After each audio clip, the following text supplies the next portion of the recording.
Les émissions responsables de la pollution de l'air, les produits chimiques contaminant l'eau potable, et la destruction accélérée des écosystèmes nécessaires à la survie de milliards de personnes, causent une sorte d'épidémie mondiale, qui entrave aussi l'économie.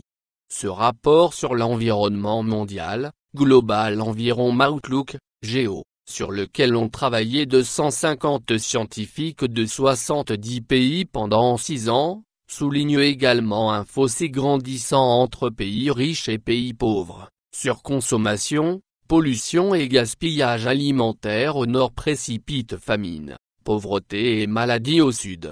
Et alors que les émissions de gaz à effet de serre continuent à augmenter, les dérèglements climatiques, comme les sécheresses ou les tempêtes, risquent de s'ajouter au fardeau de milliards de personnes.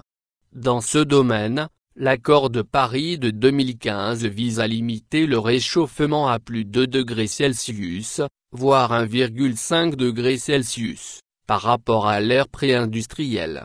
Mais les impacts sanitaires des pollutions, de la déforestation et d'une chaîne alimentaire industrialisée sont moins bien connus, et il n'existe aucun accord international sur l'environnement équivalent à celui de Paris sur le climat. Le rapport GEO publié mercredi, qui utilise des centaines de sources de données pour calculer l'impact de l'environnement sur une centaine de maladies, compile une série d'urgences sanitaires liées aux pollutions de toutes sortes. Des conditions environnementales médiocres sont responsables d'environ 25% des morts et maladies mondiales, selon le texte, qui parle d'environ 9 millions de morts liées aux pollutions environnementales en 2015. Faute d'accès à l'eau potable, 1,4 million de personnes meurent chaque année de maladies évitables comme des diarrhées ou des parasites liés à des eaux contaminées.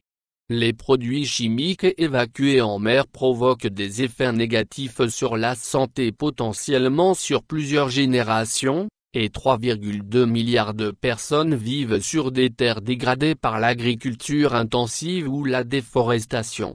Le rapport estime aussi que la pollution de l'air cause 6 à 7 millions de morts prématurées chaque année.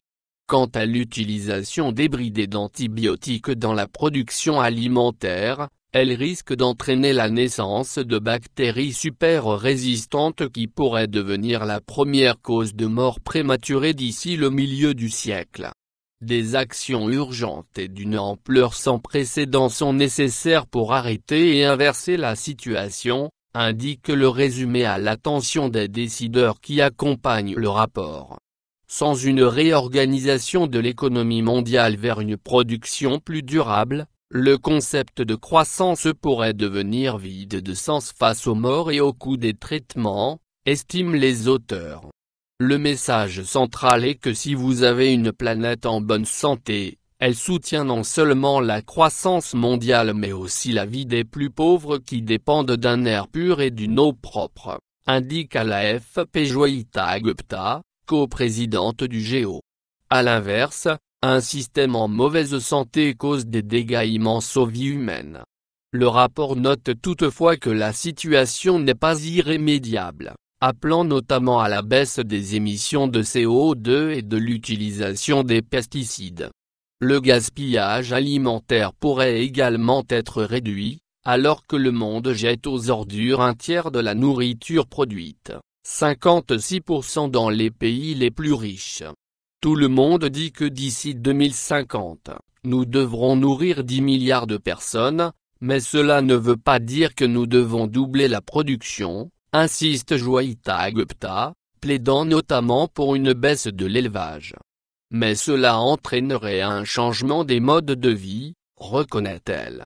La publication de ce rapport pendant l'Assemblée générale du Programme des Nations Unies pour l'environnement, à Nairobi, devrait alimenter le débat sur la question de la responsabilité des dommages causés à la Terre.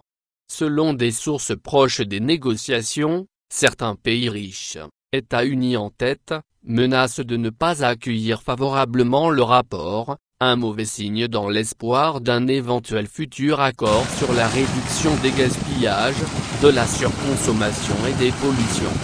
Mais petits ou grands, les pays auront à s'adapter à la réalité de leur environnement, souligne Gupta. Si on regarde l'eau douce, c'est plus ou moins un volume fixe, note-t-elle par exemple. Vous devrez finir par partager. Ce type de discours déplaît beaucoup à certains pays développés. Quand le dernier arbre aura été abattu. Quand la dernière rivière aura été empoisonnée. Et que le dernier poisson aura été pêché. Alors l'homme s'apercevra que l'argent ne se mange pas.